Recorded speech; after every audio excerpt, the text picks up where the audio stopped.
Hey crafters, Nicole here, back with another sketch starter, and this time we are going bold. We're going bold with big backgrounds and bold with color. So join me as we explore this latest sketch starter.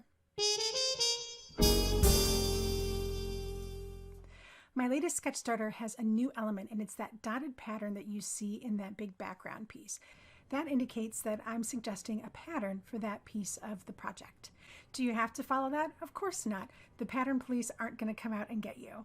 But it does add another layer of inspiration when you're getting started on your projects. These projects are also inspired by the August 2020 Inspiration Challenge over at Altenew, which I'm hosting this month. So the photo came from my mom's backyard, and the colors are pulled from the photo. So you can interpret them in a few different ways. Mountain Mist, Emerald, and Industrial Diamond are a really great choice. Now, if you prefer, you could swap out Industrial Diamond for Grape Agate, and you could swap out Mountain Mist for Minty Mint.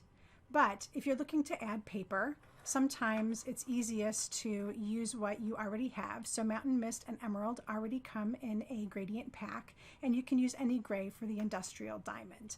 If you want to get paper that is Minty Mint or Grape Agate, here's an easy way to do it. Just grab a piece of white cardstock and take your ink pad and just go ahead and coat your paper with it nice and even.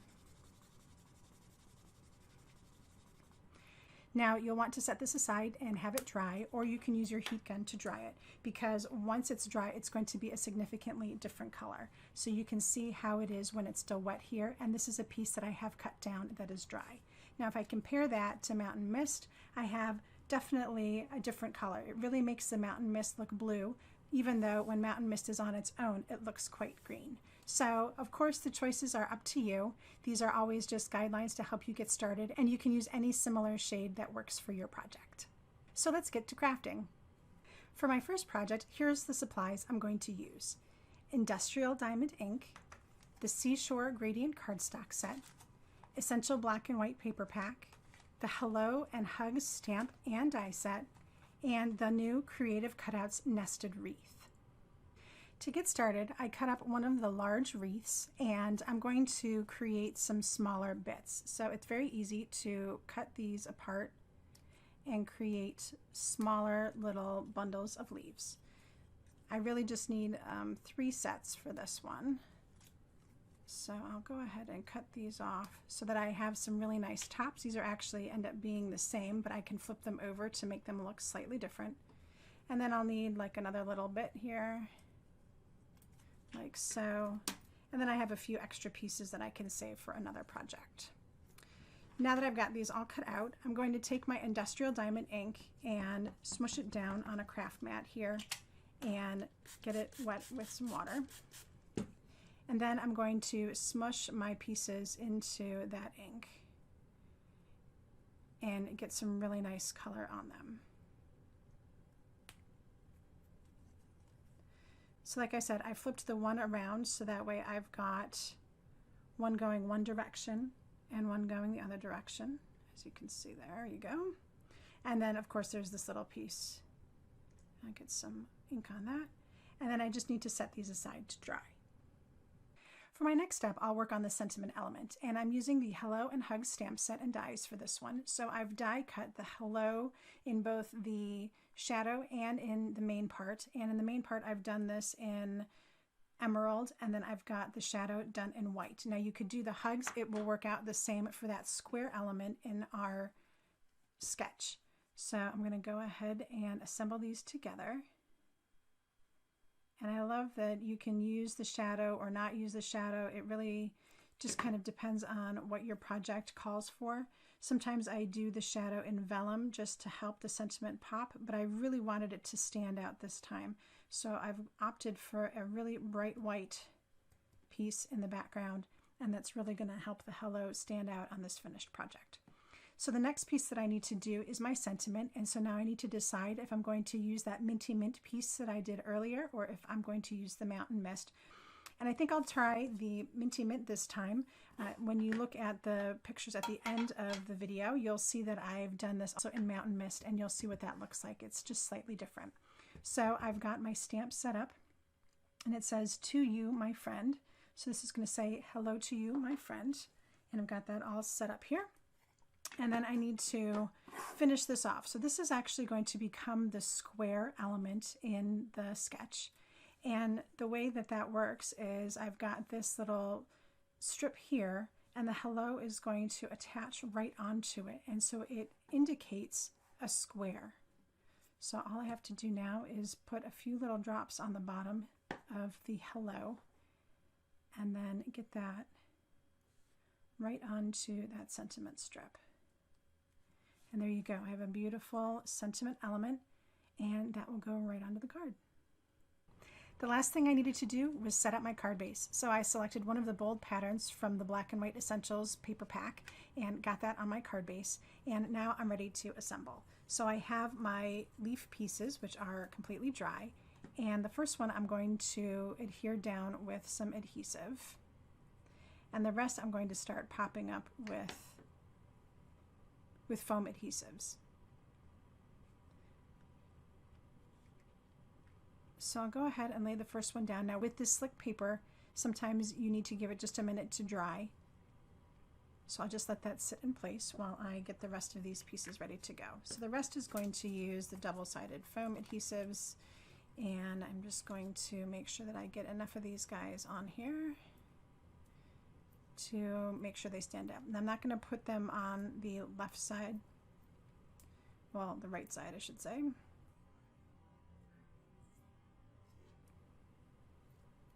So that's good. And then the same thing with the small leaves.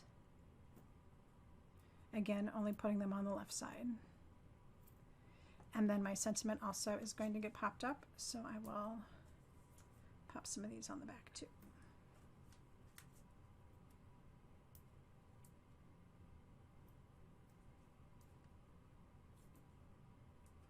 All right, so that's given this enough time to dry in place.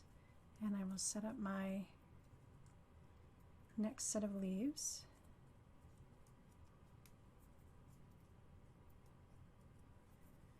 And these I'm going to kind of lay in a similar fashion, but I can actually kind of twist and move these around a little bit to make it look different. So that's pretty nice.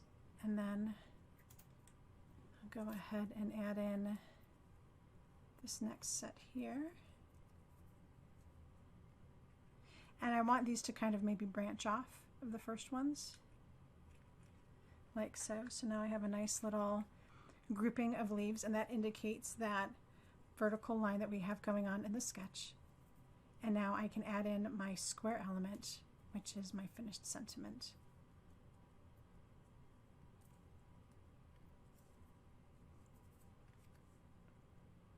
And since I didn't put any foam adhesives on this side, the sentiment will lay really, really nice.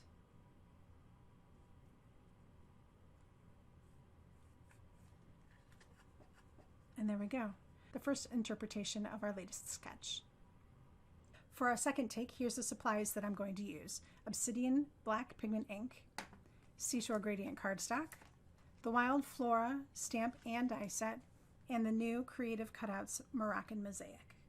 For my first step on this one, I'm going to take care of the stamping and die cutting. So I've got a whole bunch of sentiments from the Wild Flora stamp set up. So it will say, thank you for all you do, for brightening my world, for being so awesome. And I have them set up in my MISTI here.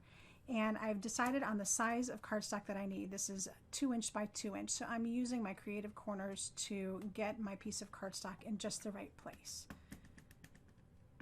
So I'm going to go ahead and ink that up and stamp the sentiment.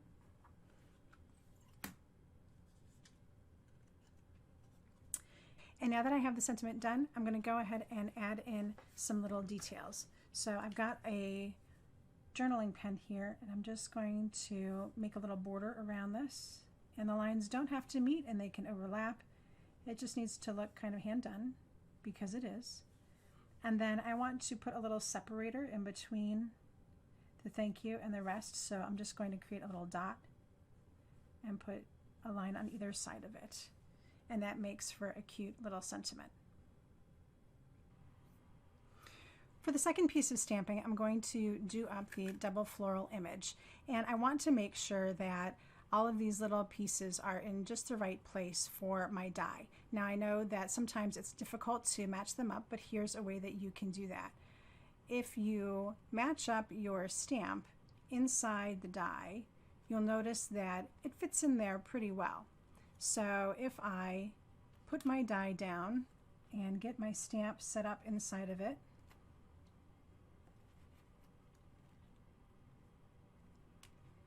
then I can grab it with the lid of my stamp positioner,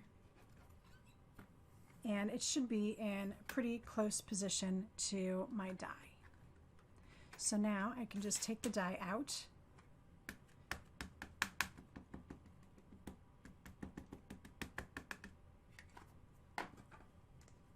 do my stamping,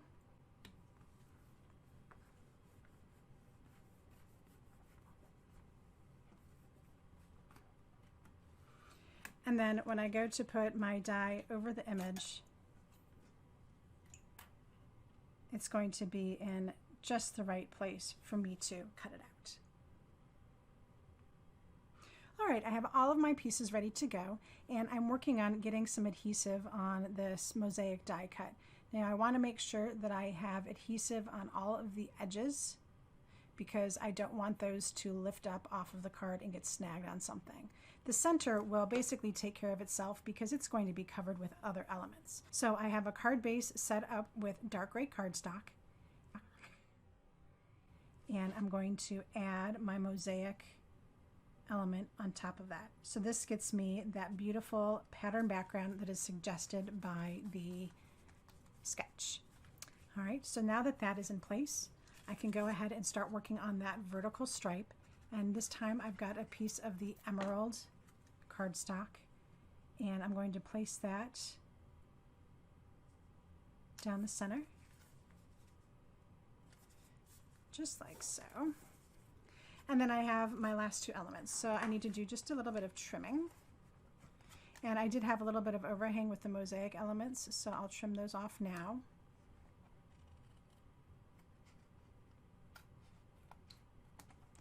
And then just a few down the side here.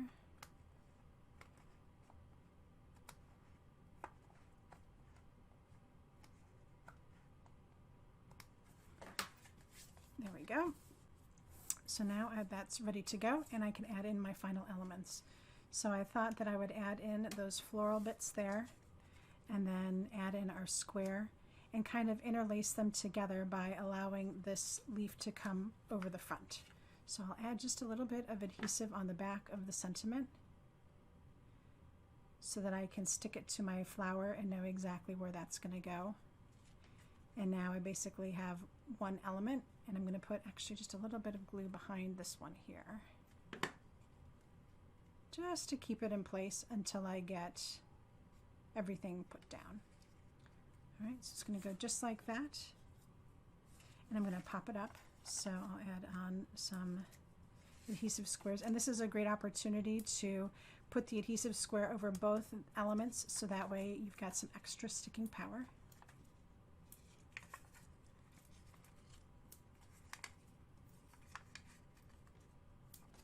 And a few little ones for the stem.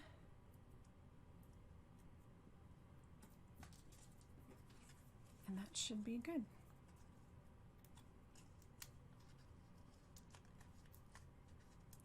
So as you can see, these projects, though they look pretty involved and really end up striking, they aren't too difficult to put together. They're really just a few steps, and using the sketch and the color challenge really helps out in getting the inspiration flowing. All right, so I just want to make sure that this little square element overlaps our piece here and that it's square across the bottom. And then I can just snip off the rest of the flower. There you go. 2 takes on a new sketch and a little Kickstarter for this month's inspiration challenge over at altenew.com. I hope you enjoyed our time together as much as I did. If today's projects inspired you, don't forget to hashtag them Altenew Sketch Starters and tag us at Pixel Mavens Retreat and at Altenew LLC. We'd love to see what you're working on. Thank you so much for stopping by today, and I'll be back with another sketch soon. But until then, happy crafting. Help support my craft education efforts by clicking on the subscribe button and the little bell so you'll get notified when I create new content just for you. If you're looking for something else to watch, how about one of these crafty videos?